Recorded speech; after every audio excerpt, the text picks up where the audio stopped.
Private equity investors often work more than 80 hours a week, especially when they're right in the middle of a live deal, which is stage 2 in an overall private equity transaction. And I highly recommend you check out this video to learn about the 3 main stages of a PE deal to get more context for this video if you haven't watched it already. Today, I'll be continuing from the hypothetical deal I discussed on the luxury home goods company that I discussed and evaluated in stage 1 from this video.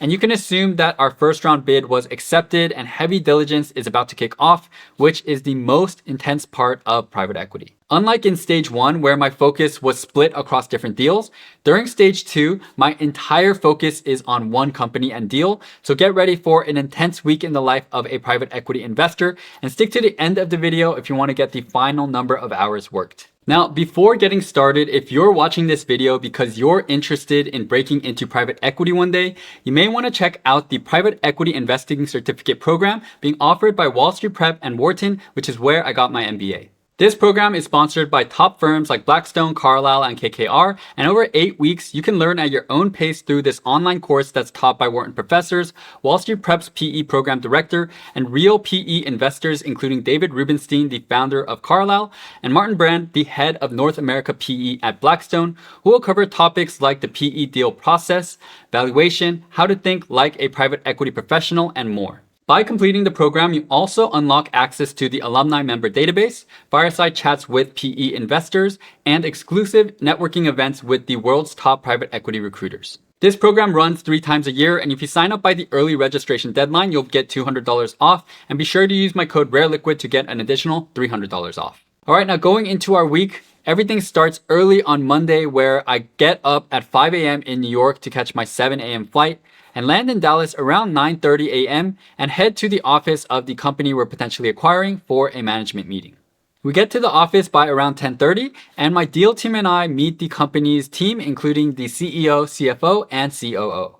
For the rest of the day until 4 p.m., management presents to us covering topics including an industry overview, the company's strategy, operational performance, and financial trends. Before the meeting, I've also prepared a list of detailed questions to ask about for things like revenue streams, growth drivers, key customers, CapEx plans, and etc. But my partner, VP, and principal are really the ones who are leading the meeting. We also take a tour around the factory to get an in-person view of the luxury home goods that the company produces. And this is always helpful because it adds a lot of color to what the business is really like, given I've just been spending the last few weeks just looking at pictures and reading materials. We also have had lunch with the team to get to know them better as people, get a feel for the type of culture they've established at the company and their leadership styles. And after the meeting, we grab an early dinner at 5 p.m. as well. It has been an intense day, and my team and I head to the airport to catch our 8 p.m. flight, discussing our insights and opinions as discreetly as we can at the airport terminal.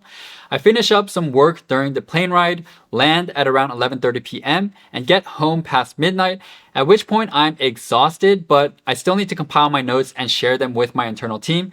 Afterwards, I promptly knock out at 1 a.m., but the week has only just begun. Tuesday is where the real work begins. I get into the office at 9, and now it's time to start looking through the data room, which is like a highly secure Dropbox with folders full of information about the business, including things like detailed historical financials for the hundreds of products the company sells, key customer and supplier contracts, org charts, legal filings, and more. My job is to cut through the data, which can be overwhelming at first given there are hundreds of pages of PDFs, presentations, and Excel files with over 50 tabs. Throughout the entire day until 1 a.m., I'm building data books, which are summaries of key metrics like customer concentration or revenue by segment, creating PowerPoint exhibits that I can include in my investment memo later on, and analyze customer data to calculate things like churn rates or assess which customers contribute the most to EBITDA. And all these filings will eventually be helpful when I work on my assumptions for the LBO model. That leads us to Wednesday, where my focus shifts to modeling. I get into the office at 9 and start building out various different valuation analyses. Whereas in stage 1, I built a simple LBO based on our company template, The new LBO I'm building is much more robust, has hundreds of lines in multiple tabs, and will ultimately have more than 30 tabs because I'm now incorporating the detailed financials I gained access to from the data room.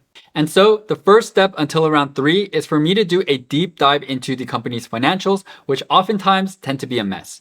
There will be key figures that'll be missing, numbers won't tie, and things are not logically and cleanly built. So as I'm going through everything, I'm taking detailed notes on questions I need to bring up to my deal team for how to approach and also to ask management in a call later on. For the rest of the night until 1 a.m., I'll start building out a detailed operating model that projects the company's revenue, costs, and margins, and build assumptions based on diligence findings, and I'll constantly be referring to the data room as well to see if I can find justification for my assumptions. I've also been constantly iterating on the model with my senior associate and principal and send it out at the end of the night with a summary of key questions and findings for them to review early in the morning since they wake up before me. Before moving on, I really quickly wanted to let you know that I'm working on a free series of 10 emails that will consist of my best tips for breaking into investment banking, which is often needed before breaking into private equity. I'll be including everything I gained from being the JP Morgan UC Berkeley recruiting captain for 2 years and coaching hundreds of students who have gone into all of the top banks. So if you're interested, check the video's description to sign up. All right, now moving on to Thursday, I'm again in the office by 9 and I continue being an Excel monkey. I've gotten the comments from my deal team on changes to make to some of the key revenue growth and margin assumptions and have the operating model at a good place by around noon. After a quick lunch that I eat at my desk, I jump on a 2-hour call with the company's CFO and VP of Finance and go through a long list of questions about the financial information I found in their data room, asking about different revenue segments, cost structure, and margins, and taxes, and CapEx spend. And all of this is always really helpful so that I can fine-tune my model. It's now 2:30 and I hop into my principal's office with my senior associate to discuss how the findings from the call should inform our model. At 3, I spend an hour on making adjustments to the operating model, and at 4, now move on to building the LBO using rough assumptions for things like debt financing and purchase price. The LBO itself doesn't take a ton of time to build since it's really more dissecting the management financials and building the operating model that takes more work. And so by 7, I've made a lot of progress and order a quick dinner and take a bit of a breather. Then until midnight, I work on finishing the first draft of the LBO, run trading comps, and a quick high-level DCF to justify our entry multiple. I also build out various sensitivity tables to see how key assumptions like revenue growth, margins, entry and exit multiples, and others affect our IRR. I send the model out to my senior associate again, and then pass out after a long day. It's now Friday, but I already know this weekend is going to be rough. I'm back in the office by 9 and jump on a 1-hour expert call with a luxury home goods industry specialist from GLG to get a better understanding of the market, and then right afterwards go on another expert call with a former employee to get an insider perspective on the company's culture and management team.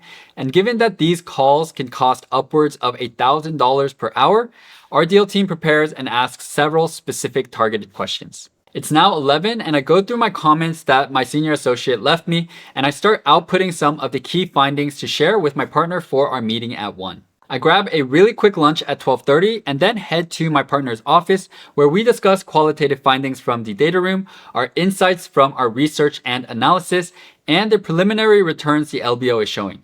He provides some feedback on the growth rates and the margins that he finds either too optimistic or conservative, and says we should get on a call with management again to clarify the fixed versus variable costs, customer concentration trends, and future CapEx spending plans. At 2, I work on making the changes from my partner to the LBO, and then also work on 2 additional analyses. First is the exit DCF, which projects 5 years after our exit year from 2030 to 2035, and then the exit LBO, which similarly projects 5 years after our exit year to get a sense for what another private equity sponsor might pay in the future in order to achieve a 20% IRR. These 2 analyses are specific to the PE world and gives us justification on the exit multiple we should be using in our LBO. I squeeze in another call with the company's management team to get our questions answered, and afterwards I continue to fine-tune my model and then send it out to my deal team to review. It's now 8 p.m. and I grab a late dinner and head home, and while during the chill weeks I might go out with my friends, I know this weekend is going to be super busy, so I just watch some Netflix and then pass out. Even though it's the weekend, I still need to work relatively early, but get a bit of a later start. So at 11 a.m., I start working, and given it's the weekend, I'm working from home. I start with making changes to the model based on my deal team's comments, and then start building out the first draft of the investment memo, which is far more detailed than the one I built during stage 1. This memo now includes key findings from the management meeting and data room analysis, many more exhibits for the company's historical financials, financial projections based on management's assumptions and then a more conservative case, risks identified during diligence, market sizing charts and customer trends, and a whole lot more. I pretty much spend the whole day working on this while constantly iterating on the model based on discussions with my senior associate and principal.